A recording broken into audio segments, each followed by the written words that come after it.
বালুরঘাটের বিধায়ক তথা কেন্দ্রীয় মন্ত্রীকে কটূক্তি, সুকান্ত মজুমদারকে অশালীন মন্তব্য এবং সেই কারণে আপনাদের জানিয়ে রাখবো যে গঙ্গারামপুরের বিধায়ক সত্যেন্দ্রনাথ রায়কে শোকজ করা হলো। শোকজ করল বঙ্গ বিজেপির শৃঙ্খলা রক্ষা কমিটি। আর এই বিষয় নিয়ে আমাদের বিস্তারিত জানাবে টেলিফোন লাইনে রয়েছে আমাদের প্রতিনিধি শঙ্কর দাস। শঙ্কর, ঠিক কি জানা যাচ্ছে?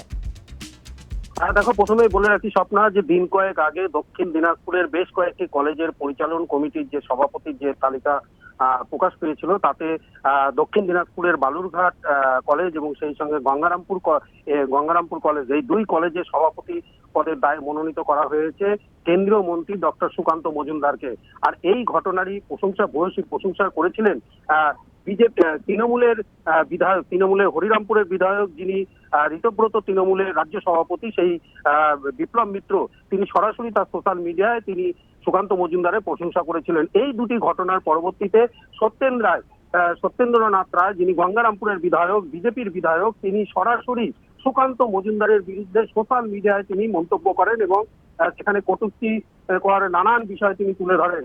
এবং এই ঘটনার পরিপ্রেক্ষিতেই বঙ্গ বিজেপি শৃঙ্খলা রক্ষা কমিটির তরফ থেকে আজকে সত্যেন রায়ের বিরুদ্ধে একটি শোকজ নোটিশ জারি করা হয়েছে এবং সেখানে বলা হয়েছে তিনি সুকান্ত মজুমদারের বিরুদ্ধে যে কথাগুলো বলেছেন, যে মন্তব্য করেছেন, কটূক্তি করেছেন, সেই ঘটনা অত্যন্ত নিন্দনীয় এবং এটা দলের শৃঙ্খলা বিরোধী।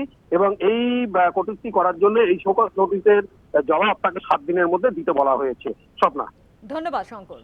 আপনাদের আরো একবার জানাই, বালুরঘাটের বিধায়ক তথা কেন্দ্রীয় মন্ত্রীকে কটূক্তি, সুকান্ত মজুমদারের নামে কটূক্তি, অশালীন মন্তব্য। গঙ্গারামপুরের বিধায়ক সত্যেন্দ্রনাথ রায়কে শোকজ করল বঙ্গ বিজেপি শৃঙ্খলা রক্ষা কমিটি।